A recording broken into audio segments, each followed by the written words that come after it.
Olá, eu sou a Joyce, professora de Língua Portuguesa da Secretaria Municipal da Educação de Barretos. Sejam bem-vindos a uma videoaula. Sintam-se acolhidos por todos nós nesse momento de aprendizagem remota.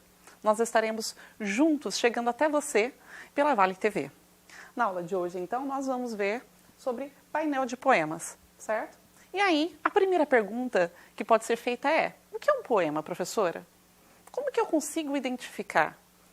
Então, o poema, ele é um gênero textual dividido em estrofes e versos. Mas o que é isso? O que é estrofe e verso? Verso é cada uma das linhas que eu tenho no poema, enquanto estrofe é um conjunto de versos. Então, cada bloquinho que nós encontramos num poema, certo? Eu chamo de estrofe. E aí dou um espacinho, quando eu pulo uma linha, eu estou escrevendo, e em seguida vem mais uma estrofe. Um poema ele pode ter uma ou várias estrofes, certo? Ele tem a finalidade de manifestar um sentimento ou emoção. Então, o poema, geralmente, ele não é para ser interpretado de uma maneira lógica, objetiva. Não. O poema, ele é para ser interpretado com sentimentos, com emoção. Ele faz uma combinação diferente de palavras. Ele tem um outro objetivo, que é de sensibilizar as pessoas. Ele é muito bem pensado e criado para isso exatamente, tá? Ele preocupa-se com o como dizer algo. Por quê? Porque é a mesma coisa no dia a dia. Você quer fazer uma declaração de amor. Você pode só falar, eu gosto de você, ou você pode falar, você é a luz da minha vida. Olha, eu disse a mesma coisa. A minha mensagem foi exatamente a mesma. Mas o como eu transmiti essa mensagem, que palavras eu usei para alcançar isso, que foi o que mudou. Então, geralmente, nós vamos usar aí essa linguagem, né, figurada, exatamente, que não é aquela propriamente dita, aquela da significação do dicionário. Então, quando eu falo, nossa, a casa caiu, não é porque a casa está caindo, mas é porque surgiu um problema. Então, é o outro significado que aquela expressão ela pode ter dentro daquele contexto. Então, retomando, muitas vezes, na maior parte delas, ele é escrito com versos e estrofes, ele tem a finalidade de sensibilizar e também eu vou me preocupar com o como dizer, transmitir aquela mensagem de uma maneira que desperte a emoção, tá? Usando principalmente a linguagem figurada. Vamos analisar um poema para a gente ver isso? Então, vamos lá. Nós vamos ver que o poema dá para pintar com palavras. Pintar com palavras? O que significaria isso? Então, eu consigo aí usar imagens, me remeter a palavras que o leitor ele vai começar a pensar e a imaginar aquilo que está sendo dito. Então, ele usa muitas palavras que se remetem a imagens. Por isso que nós falamos que é uma espécie de pintura, só que com palavras. Então, eu faço esse uso aí com a combinação inesperada de palavras que produz as imagens mais expressivas num poema. É uma imagem que eu não estou esperando, que ele vai me levar a criar algo novo, diferente, chamativo, tá? Bom, aqui nós temos uma obra de arte, ele é do Vincent van Gogh, chama Os Girassóis. O que nós conseguimos observar a partir dessa obra de arte? Ele explora, basicamente, os tons amarelos. E aí, ou o ocre para as sombras, e coloca como contraste o verde, que é uma cor complementar. Então, ao usar esse predomínio do amarelo, que sensação que essa imagem nos traz? Essa imagem nos traz a sensação de luz, de calor, de alegria, de vida, certo? Então, essa claridade, essa luminosidade que eu tenho numa imagem, eu também consigo ter num poema. Vamos observar, então, esse poema que também se chama Girassóis. Espero dezembro para plantar girassóis e trazer Van Gogh e o sol para dentro do jardim. As pétalas ardentes irão manchar de alegria a terra e o ar, e tudo parecerá voar em um grande abraço amarelo. É da Rosiana Murray. E aí, vamos analisar isso com calma? Então vamos lá. Espero dezembro para plantar girassóis e trazer Van Gogh e o sol para dentro do jardim. Então, quando eu falo espero dezembro, por que espero dezembro? Porque dezembro é quando a gente inicia aí o verão. o calor, né? A estação que nos traz aí maior quantidade de calor, de luz, que nós temos o dia, né? A maior duração do dia. Para plantar girassóis, novamente se remete, ó, e trazer Van Gogh e o Sol. Por que Van Gogh? Ele está se referindo diretamente, isso aqui é um exemplo de intertextualidade. Então, eu tenho um poema que se refere a um quadro. E aí, e trazer Van Gogh e o Sol para dentro do jardim. Então, ele quer trazer o sol para dentro do jardim, ele quer trazer a luz, a claridade, o calor, né? As pétalas ardentes. Novamente, se nós olharmos lá, a gente tem essa sensação de ardor, de calor, né? Irão manchar de alegria. Manchar de alegria? Como que uma pétala mancha de alegria? Não dá para interpretar ao pé da letra. O que significaria? Então, as pétalas ardentes irão trazer essa alegria. Olha, é uma construção figurada. Então, a cada pétala do girassol, aquela pétala ela vai trazer a luz, o calor, a alegria, né? A terra e o ar. E tudo parecerá voar. Então, é como se tudo estivesse voando junto com as pétalas, junto com o sol, né? Junto com o vento, em um grande abraço amarelo. Professora, mas como assim abraço amarelo? Dá para um abraço ser amarelo? Não, não é um amarelo, novamente, no sentido literal, e sim no sentido figurado. É um amarelo se remetendo à luz, à energia, a calor, a sentimento, a fraternidade.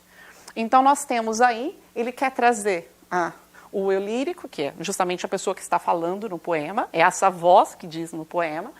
Ele quer trazer aí essa sensação de calor, de vida, de luz, de energia para dentro do seu jardim, que vai se expandir então para a sua vida.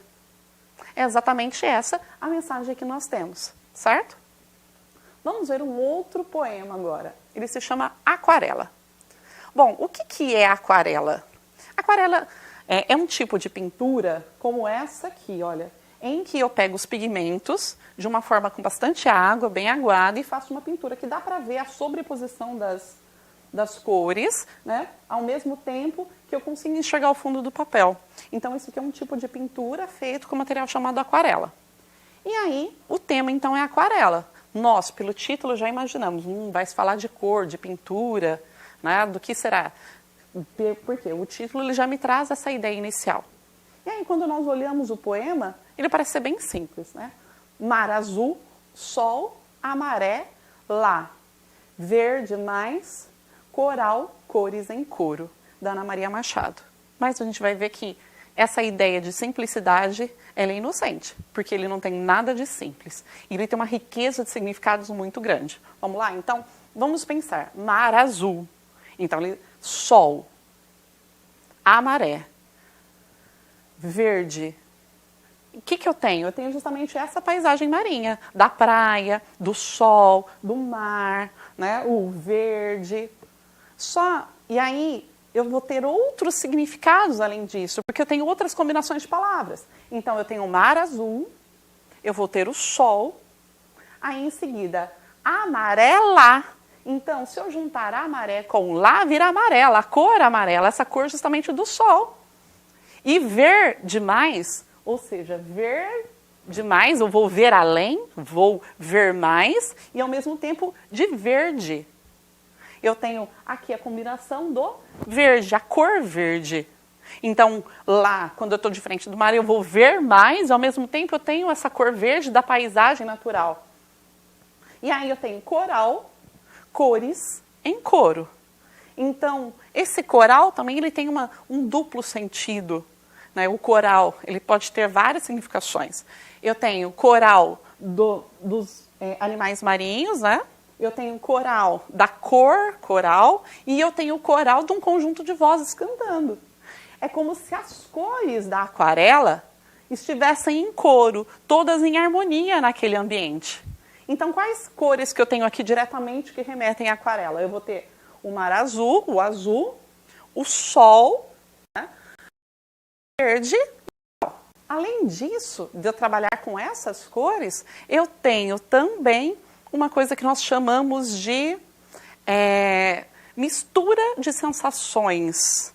Mistura de sensações pelos órgãos do sentido. Por quê? Como assim? Olha, ele trabalha os órgãos, as sensações pela visão, que são as cores, a paisagem, e ao mesmo tempo a audição. Então, a gente tem aqui, né, o mar azul, ao mesmo tempo se remete ao barulho do mar. Quando você está nesse ambiente, eu tenho o mar. Né? A maré, o barulho da maré. E aí, tanto sol quanto lá tem dupla significação. O sol pode ser o sol astro, como pode ser também a nota sol. O lá também pode ser a nota lá, assim como pode ser um lugar ali. Né? E quando eu falo coral, cores em coro, é justamente o que? Como se todas as cores estivessem no coro, estivessem cantando, estivessem em harmonia. Então ele trabalha justamente essas sensações diferentes. E olha, de um poema tão pequeno, que parece ser tão simples, quantas coisas que a autora não pensou para produzir, para que ele ficasse rico, para que ele ficasse diferente e transmitisse esse significado para vocês. Bem, o que pode ser observado, então? A primeira coisa é esse estado de poesia, né? Poema e poesia não é a mesma coisa. O poema, ele é um gênero textual, esse que nós lemos agora e estudamos. Então, a poesia é como trabalhar essa mensagem, é como trabalhar essa linguagem de uma forma figurada, de uma forma diferente, de uma forma que toque, que emocione. Né? Ele também vai ter aí musicalidade e ritmo. Então, como que eu tenho essa musicalidade, esse ritmo? Muitas vezes a exploração de rimas. Não foi o caso dos poemas que nós vimos aqui, mas a alternância de um ritmo mais forte, sílabas mais rápidas, né, mais fortes e mais fracas. Eu tenho combinação inesperada de palavras, como um abraço amarelo, né, ou então verde mais, né, criando palavras novas, com nova significação. E aí, eu tenho uma manifestação de pensamentos surpreendentes. Então, eu tenho que surpreender com um poema por meio dele, eu tenho que surpreender o meu leitor. Eu tenho que ser capaz do meu leitor falar, puxa, nossa, é isso que ele quis dizer? Uau, olha só! Então, essa construção diferente, surpreendente, que vai enriquecer realmente o texto que vocês estão fazendo ou que vocês estão lendo. Quando nós lemos aí os dois poemas, essa surpresa no final, essa riqueza de significação, que nos trouxe isso, tá? E a sinestesia, que é justamente aquela figura de linguagem que eu falei para vocês, que é a combinação aí de sentidos diferentes. Então, misturar visão com audição, misturar tato e paladar. Então, quando eu falo, por exemplo, uma voz amarga, voz eu percebo por meio da audição, enquanto amarga eu percebo por meio do paladar. Quando eu misturo esses dois, eu tenho uma sinestesia. E aí aqui, quando eu falo um abraço amarelo, abraço, você tem o tátil, né, a emoção, o sentimento, e o amarelo é a cor. Ou então, quando a gente fala que é essa mistura do sol, das cores em coro, cores que é visão, em coro, que é audição, eu também tenho a sinestesia. Bem, espero que tenha ficado claro para vocês o quanto é gostoso estudar um poema, como vale a pena ler e prestar muita atenção na riqueza de detalhes. A gente se vê em uma próxima aula e até lá!